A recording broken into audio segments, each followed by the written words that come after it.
चलिए once again good morning to all. Good morning ma'am. Good morning ma'am. Good morning good morning. ये ऐसे ले रहे तो छोड़।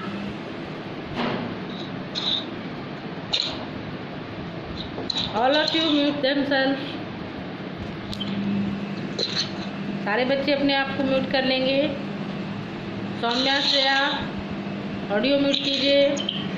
स्वीटी कुमारी ऑडियो म्यूट कीजिए।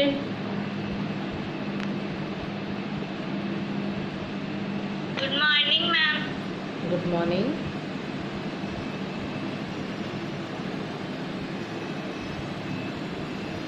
अभिज्ञा मिष्ठान अभी ज्वाइन नहीं किए है ना।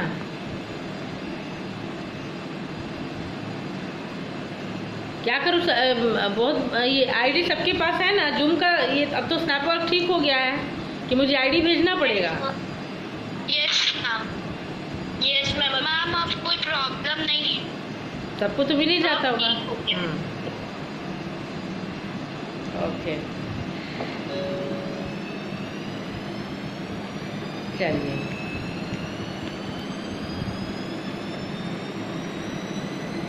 और बच्चों को आ जाने दीजिए फिर हम लोग ज्वाइन करते हैं।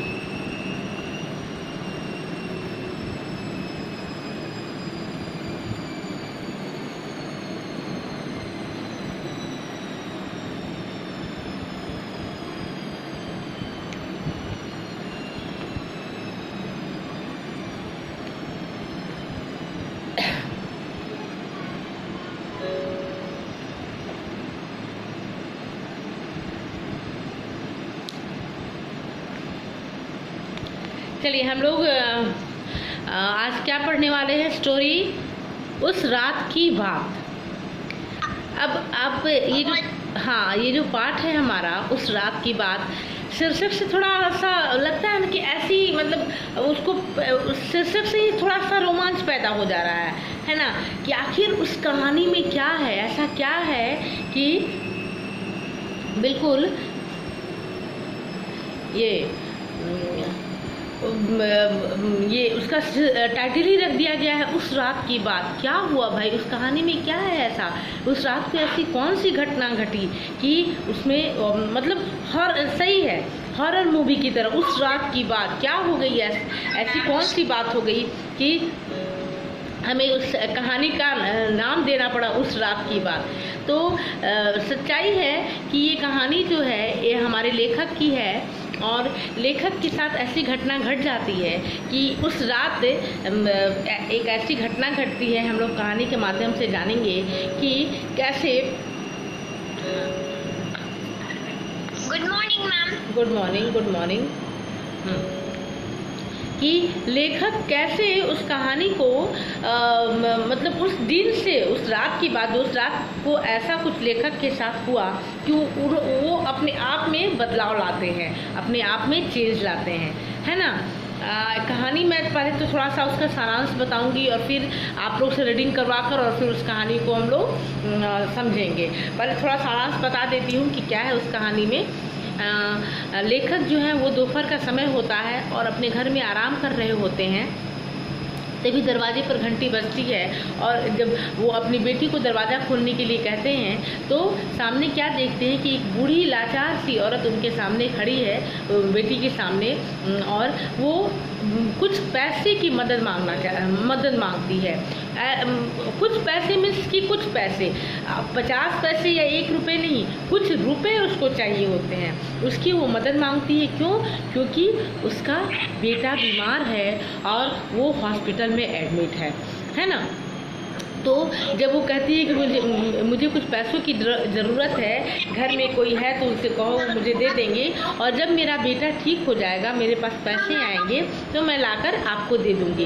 वो बच्ची जो है लेखक की जो पत्नी लेखक की जो बेटी है वो जाकर अपने घर में इस बात को कहती है तो लेखक की पत्नी उसे कुछ पैसे देती है और कहती है कि ये ले जाकर दे दो। लेकिन जब वो बूढ़ी औरत लाचार सी औरत क्या कहती है कि मुझे इतने कम पैसे नहीं चाहिए मुझे ज़्यादा पैसे चाहिए। क्यों क्योंकि मुझे अपनी बेटी का इलाज करवाना है और जब वो ठीक हो जाएगा तो मैं आपको पैसे वापस कर दूंगी।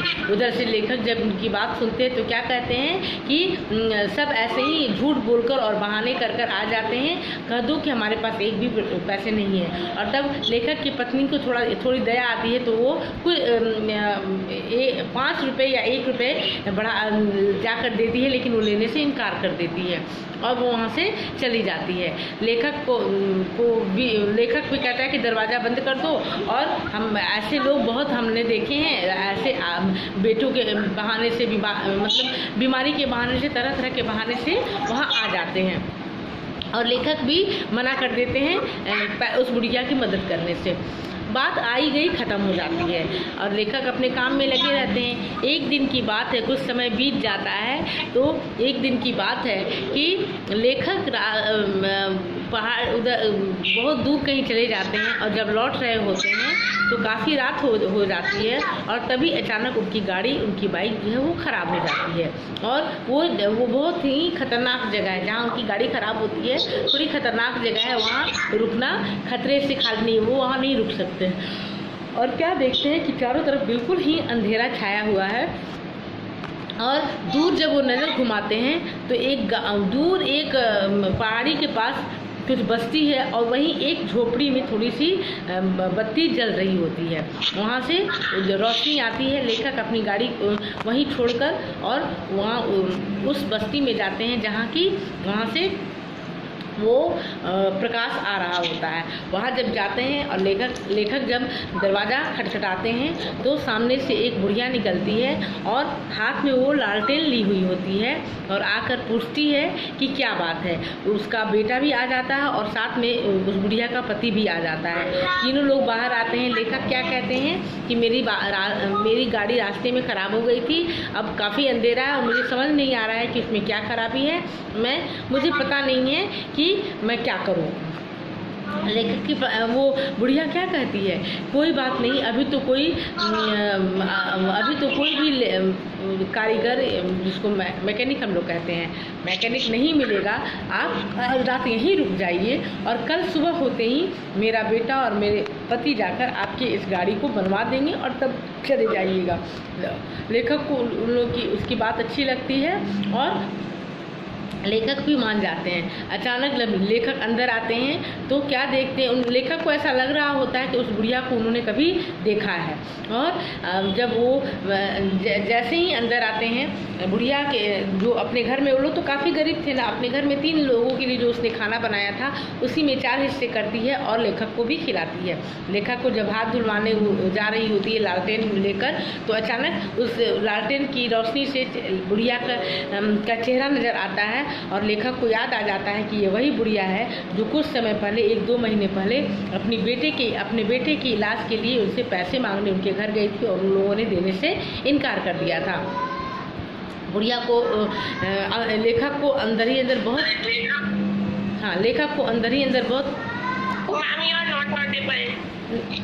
नहीं बेटा, अब सुनाई दे रहा होगा, सुनाई दे रहा है ना? Yes ma'am.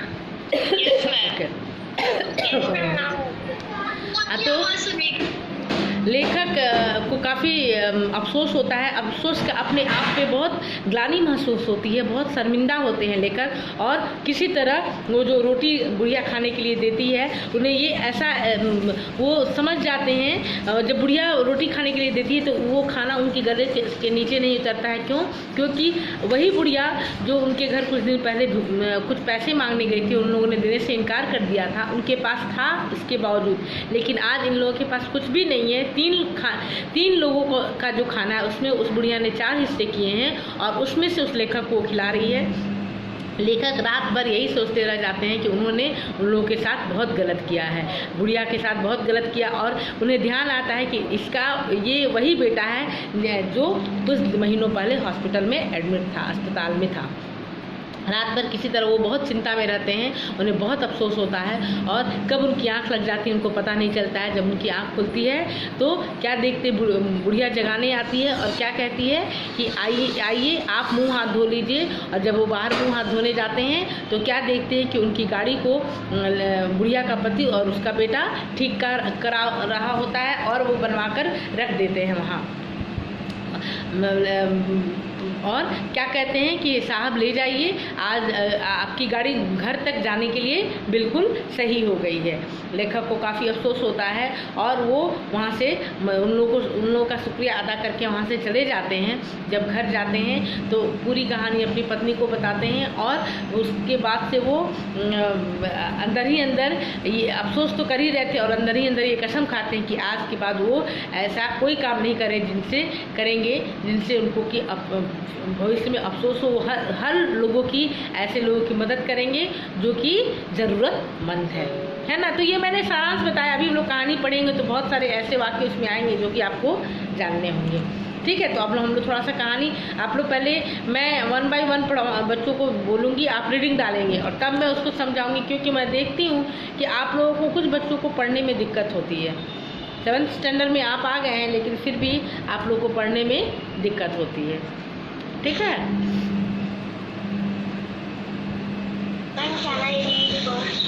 अब ऐसे नहीं बेटा कहना है रीड नहीं करना, नहीं ऐसे करेंगे तो मैं नहीं पढ़ने दूंगी। फिर मैं खुद देखती हूँ कि किस बच्चे को नहीं, मैंने नहीं पढ़वाया, उससे मैं पढ़वाऊंगी। ठीक है, मैं जानती हूँ ना कि कौन पढ़ लेता है। कलश सक्सेना, कलश। Yes ma'am. चलिए स्टार्ट कीजिए। तो पहले वीडियो ऑन करेंगे अपना। यस।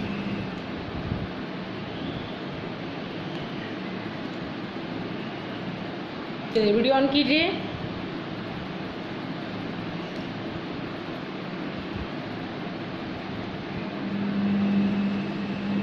पढ़िए।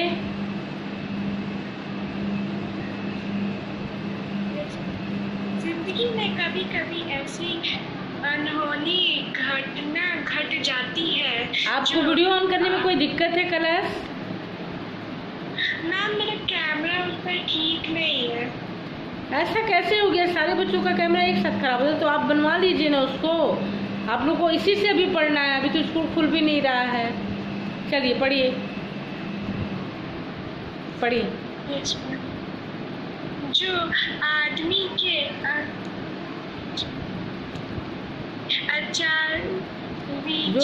के आचार विचार को बदल डालती है। हाँ, बदल डालते। मेरे साथ भी ऐसा ही हुआ। उस घटना को मैं कभी भूल नहीं पाता। हाँ। एक दिन में मैं अपनी परिवार के साथ आराम कर रहा था, तभी दरवाजे पर कोई किसी की आवाज, आहट सुनाई दी। मैंने बाहर जाकर देखा। मैले कपड़ों में एक बुढ़िया खड़ी थी जो कि चेहरे से भिखारी लग रही थी। भिखारिन। लाल रंग का कागज का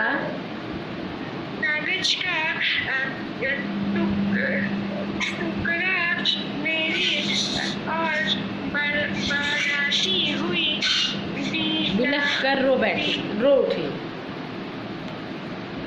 उठी। हाँ। मेरा बेटा बहुत बीमार है। डॉक्टर ने बहुत महंगी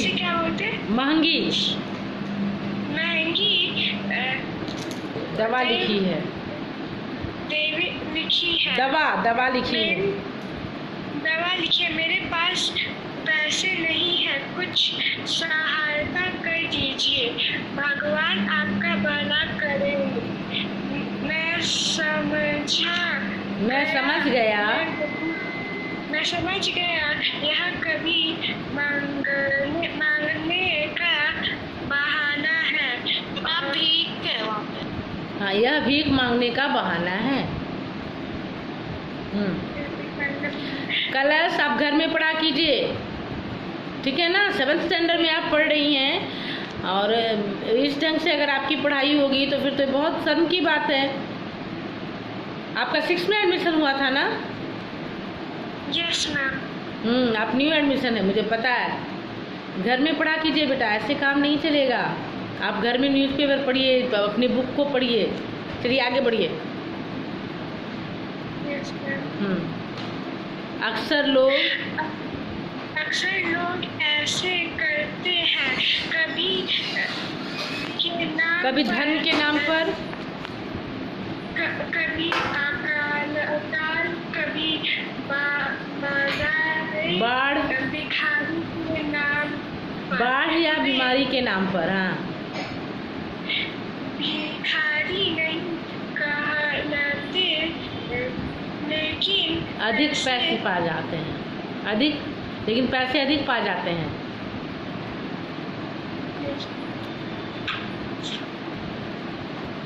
मैंने अंदर आकर बेटे से उस भिखारी को 2-4 पैसे दे आने को कहा।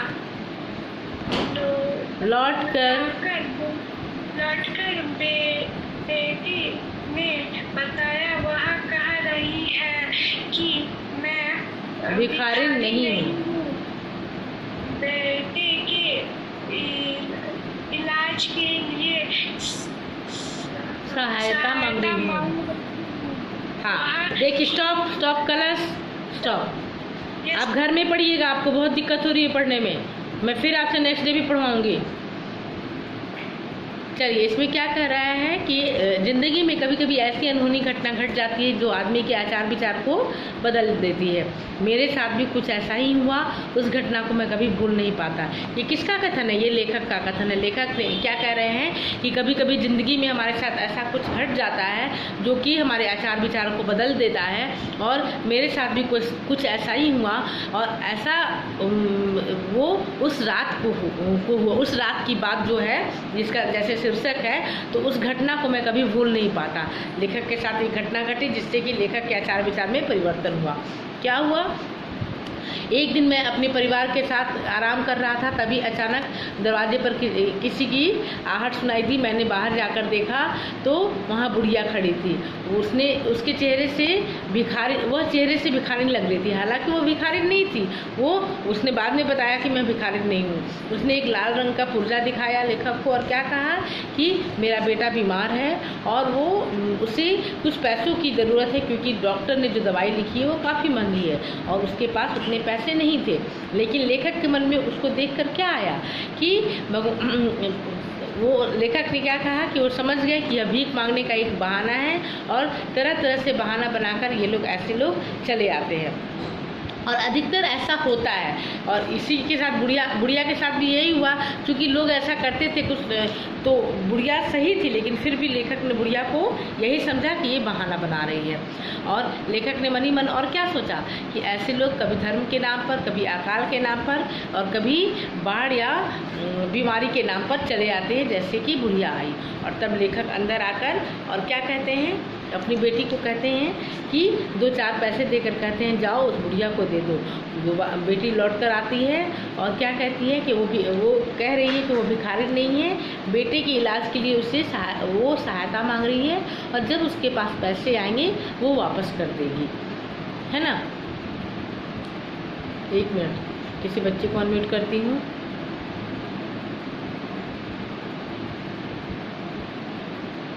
ये रिधिमा राज तो नहीं है, फोटो किसी और का है। रिधिमा राज का दिखा रहा है, और मैं नाम अंजनी कुमार। Anjani, yes ma'am. चलिए अपना वीडियो ऑन कीजिए। आपका भी ऑन नहीं होगा, कैमरा खराब है। मैम होगा। हाँ तो ऑन कीजिए। मैम यहाँ से मैम पढ़ सकते हैं। मैम मेरी पत्नी को दया आ गई मैम। हाँ, वहीं से पढ़ना है जहाँ कलश रुकी है, वहीं से आपको स्टार्ट। मैम मेरा डिस्कनेक्ट हो गया था मैम, इसके कारण आप जो बोले वो मेरे को पता नहीं चला। कोई बात नहीं, जो लाइन पंक्ति दी गई है ना उसी को मैं समझा रही थी। हाँ चलिए पढ़िए। मेरी पत्नी को दया आ गई। उसने बेटी को 1 रुपए का नोट दिया और देते हुए कहा देना और और घर से मांग लेना, किंतु इस बार बुढ़िया ने मना कर दिया। बेटी ने आकर बताया, कह रही है कि आप लोग को कैसे समझाऊं, मेरे पास इतना समय नहीं है कि सारे सर घूम कर मांगू। विपदा में मेरी मदद करो, ऊपर वाला आपका घर भरा रहेगा। सुन लिया ना, नखरे भी पूरे दिखा रही है। इससे बात करना ही बेकार है, छोड़ो, चली जाएगी।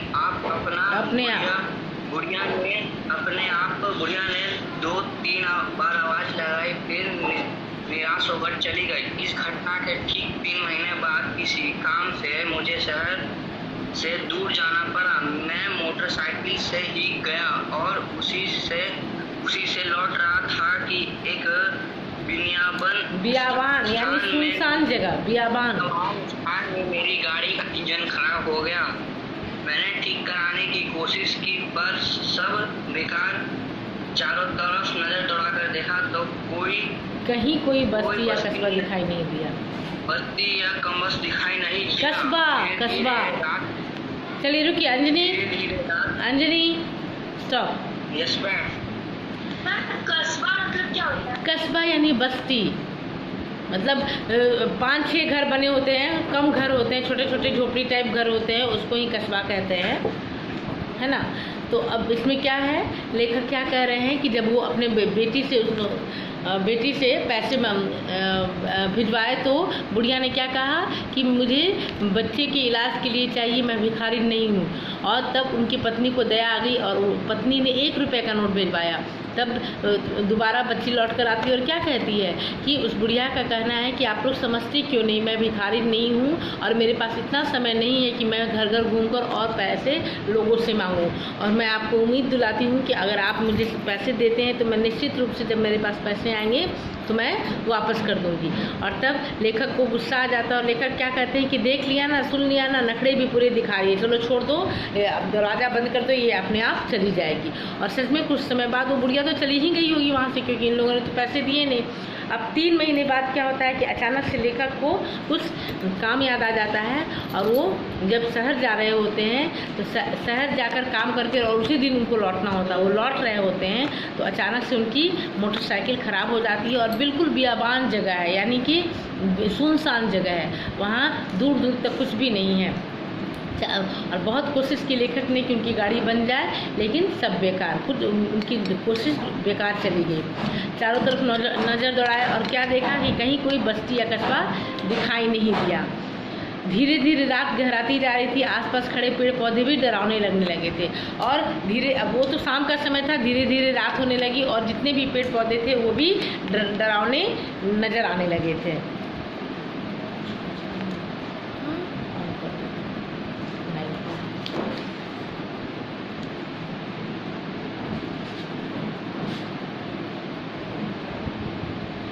सौम्याश्रय 7th F, सौम्याश्रय।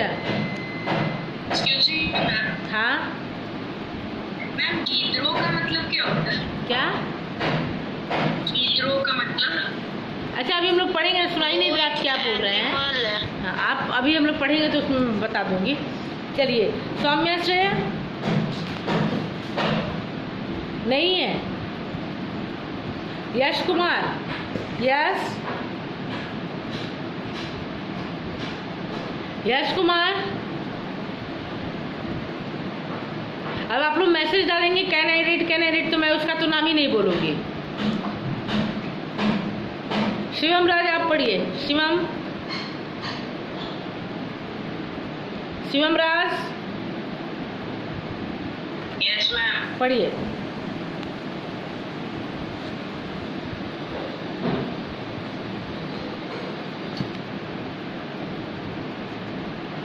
कहाँ से पढ़ना है? धीरे धीरे रात गहराती जा रही थी। Page number 67।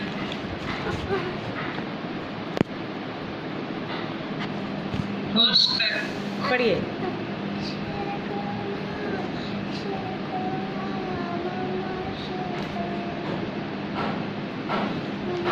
Ma'am he is mute. अचानक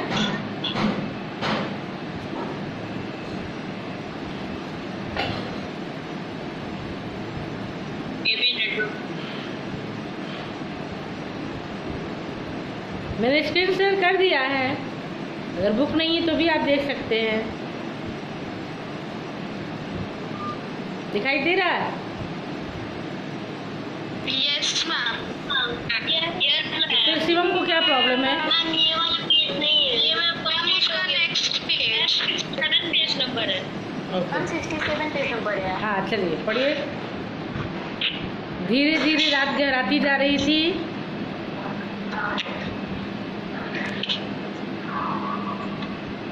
ma'am can I read? Ma'am वो नहीं रीड कर रहा। उसको क्या दिक्कत है? Ma'am can I read Ayush Kumar ji? Ayush Kumar Sakshi, Sakshi Kumari 7th F, Sakshi. चलिए धीरे पढ़िए। धीरे रात गहरी जा रही थी। आसपास खड़े पेड़ पौधे डरावने लगने लगे थे। गिद्धड़ों की हुआ सुनाई देने लगी थी। किसी ने अभी पूछा था ना हुआ हुआ क्या होता है? और गिदड़ की आवाज जो निकलती है उसको हुआ हुआ बोलते हैं, वैसे ही उसकी आवाज होती है। हाँ, जंगली जानवरों और चोर लुटेरों के डर से मैं घबरा उठा। अचानक मेरी नजर सामने दूर टीले पर पड़ी। टीले मतलब क्या होता है? Yes ma'am. टीला यानी मतलब जमीन से थोड़ा ऊंचा उठकर हो एकदम, जैसे कभी कभी आप देखते हैं मिट्टी या बालू वालू को जब डाला जाता है, कहीं घर बन रहा होता है, वहाँ गिट्टी या बालू का जब ढेर लग जाता है तो एकदम ऊंचा उठ जाता है, बहुत ज़्यादा जब हो जाता है तो उसको कहते हैं ना कि बिल्कुल टीला की तरह हो गया। तो ऊंचा मतलब कि जमीन से थोड़ा ऊंचा उठ जाए उसको टीला कहते हैं। मन में एक आशा बढ़ी। मैं साहस करके टीले पर जा पहुंचा। मोटरसाइकिल सड़क के किनारे ही छोड़ दी थी। कुछ ही दूर पर रोशनी दिखाई दी। वह एक छोटी बस्ती थी। बस्ती में घुसने पर सबसे पहले घर का दरवाजा खटखटाया। एक बुढ़िया लड़की लेकर बाहर आई। मैंने अगर यहाँ कोई मिस्त्री मिल जाए तो मैं घर पहुंच जाऊं। बुढ़िया ने अपने बेटे और पति को बुलाया। उन्होंने कहा कि उस बस्ती में कोई मिस्त्री नहीं है। पास के गांव में से सुबह उनका बेटा बुला लाएगा। रात भर मैं वहीं ठहर जाऊं। मेरे सामने और कोई रास्ता नहीं था। मैं उस झोपड़ी में बिछी एकमात्र चारपाई पर बैठ गया। उस बुढ़िया ने कहा, बेटा हाथ मुंह धो, जो बना है तुम भी खा लो। नहीं, मुझे भूख नहीं है। ऐसा कैसे हो सकता है? हम खा लें और अतिथि भूखा सो जाए। बुढ़िया ने बाजरे की रोटी और मछली का साग बनाया, मेरे सामने रख दिया। उसके बेटे ने मेरे हाथ धुलवाए। खाना खाते हुए लालटेन की रोशनी से बुढ़िया को ध्यान से देखा। देखते ही मैं सन्न रह गया। यह तो वही बुढ़िया थी जो सहायता मांगने मेरे दरवाजे पर आई। बातचीत पता लगा कि उसका यही लड़का अस्पताल में था। मैंने बड़ी मुश्किल से रोकी। मन ही मन मैं उनके व्यवहार पर लज्जित हो रहा था। गर्मी की रात थी। बुढ़िया, उसका पति और बेटा जमीन पर सो गए, लेकिन मेरे लिए चारपाई बिछा दी। उनके घर व्यवहार ने मुझे और भी लज्जित कर दिया। सोचते ना जाने कब मेरी आंख कर गई। सुबह में डूबने से पहले उसका बेटा मिस्त्री बुला लाया। मिस्त्री ने घंटे भर मेरी मोटरसाइकिल ठीक कर दी। इस बीच बुढ़िया ने मेरे बार मना करने पर चाय तैयार कर दी। चलते समय मैं बुढ़िया के हाथों सुबह दिए, लेकिन उसने मना कर दिया। हमने पैसे के लिए आपकी मदद की थी। हम गरीब जरूर हैं पर हमारे दिल गरीब नहीं है। मैं वहाँ से चल पड़ा। बुढ़िया और उसके परिवार के प्रति मेरे मन में आदर का भाव था। मुझे अपने किए पर पछतावा हो रहा था। बुढ़िया और उसके परिवार ने मुझे मानवता का पाठ पढ़ाया। मैंने तभी सोच लिया इसके बाद पढ़ाई पर जीवन भर अमल करूंगा।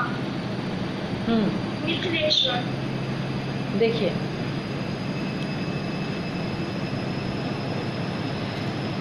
जब लेखक की गाड़ी ख़राब हो जाती है और वो जाते हैं तो उस टीले के पास जब जाते हैं तो एक दरवाज़ा खटखटाते हैं और उसमें से एक बुढ़िया निकलती है।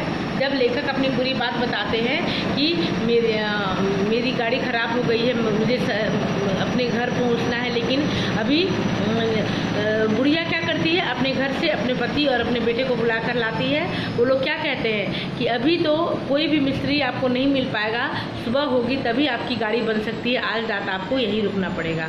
लाख कोशिश करने के बावजूद लेखक को नहीं जा पाते हैं और लेखक को हाथ वाथ धुलाकर वो लोग अपने घर रख लेते हैं। रात में जब वो खाने के लिए बोलते हैं तो लेखक क्या कहते हैं कि नहीं नहीं आप लोग खाइए, मुझे भूख नहीं है। लेकिन इन बुढ़िया का क्या कहना है कि ऐसा कैसे हो जाएगा कि घर में हम अतिथि आए हों और उन्हें मैं भूखा सुला दूँ। उसका बहुत आदर सत्कार, जितना उनके पास था उसी से वो लोग बहुत आदर सत्कार करते हैं। और तभी जब वो खाना खाकर और हाथ धो रहे होते हैं तो अचानक उनकी नज़र उस लालटेन की रोशनी में उस बुढ़िया पर पड़ती है। और जब बुढ़िया को देखते हैं तो लेखक को उस समय का वो सीन याद आ जाता है जब बुढ़िया उनके घर आई थी और कुछ पैसे मांगे थे अपने बेटे के इलाज के लिए। लेखक समझ जाते हैं कि इसका वही बेटा है और लेखक को जब ये तीनों नीचे ज़मीन पर सोते हैं और लेखक को चारपाई दे देते हैं, बहुत आदर सम्मान करते हैं लेखक का। ये लोग तो गर्मी का दिन होता है, ये तीनों तो नीचे सो जाते हैं। Please mute yourself.